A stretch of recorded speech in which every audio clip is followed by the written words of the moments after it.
Hi guys, ഈ നിഷ്കളങ്കനായ മനുഷ്യരെ കണ്ടങ്ങൾ ഇവനെന്ന് തന്നെ ലുലുവിൽ ഓഫർ ഉണ്ടെന്ന് പറഞ്ഞിട്ട് ഞങ്ങളൊരു സ്പീക്കർ വാങ്ങാൻ വേണ്ടി പോയതാണ്.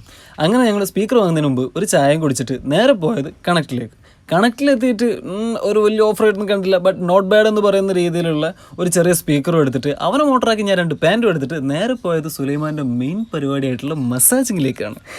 ഏഴുമല പൂഞ്ചോല, അവൻ്റെ മുഖത്തുള്ള റിയാക്ഷൻസൊക്കെ നോക്കി ആ പാട്ട് ഇട്ടുകൊടുത്ത് അവിടെ കിടത്തി അവൻ അവിടെ കിടന്നുള്ളൂ ദിവസം മുഴുവൻ.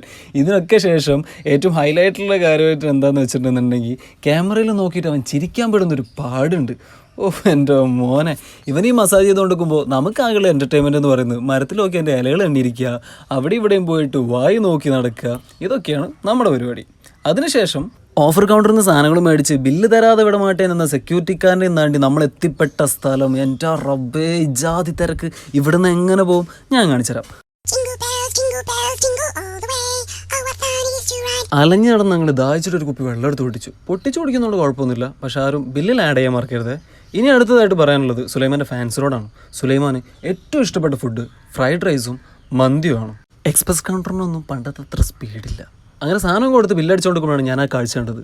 പണിക്കർ പറഞ്ഞ കുട്ടി ഇതാണോ? അങ്ങനെ നമ്മൾ അവിടുന്ന് പോയി സെക്യൂരിറ്റിക്ക് ബില്ലും കാണിച്ചു കൊടുത്ത് നമ്മൾ നേരെ ഓടി പിടിച്ച് പോകാൻ തുടങ്ങി. ആ ഓട്ടത്തിനിടയിലാണ് ഇങ്ങനെ ഒരു കാഴ്ച കണ്ടത്. ചേട്ടൻ്റെ ഐഡിയ ആണ്, എല്ലാവരും ഫോളോ ചെയ്യണം. അങ്ങനെ ഞങ്ങൾ വാങ്ങിക്കൂട്ടിയ സാധനങ്ങളെല്ലാം കൂടെ പെറുക്കിക്കൂട്ടി വീട്ടിലേക്ക് ഓടാൻ തുടങ്ങി. വീട്ടിലേക്ക് ഓടുന്നത് എന്തിനാണെന്നല്ലേ, അവൻ്റെ വൈഫ് അവിടെ അവനെ കാത്തിരിക്കുന്നുണ്ട്.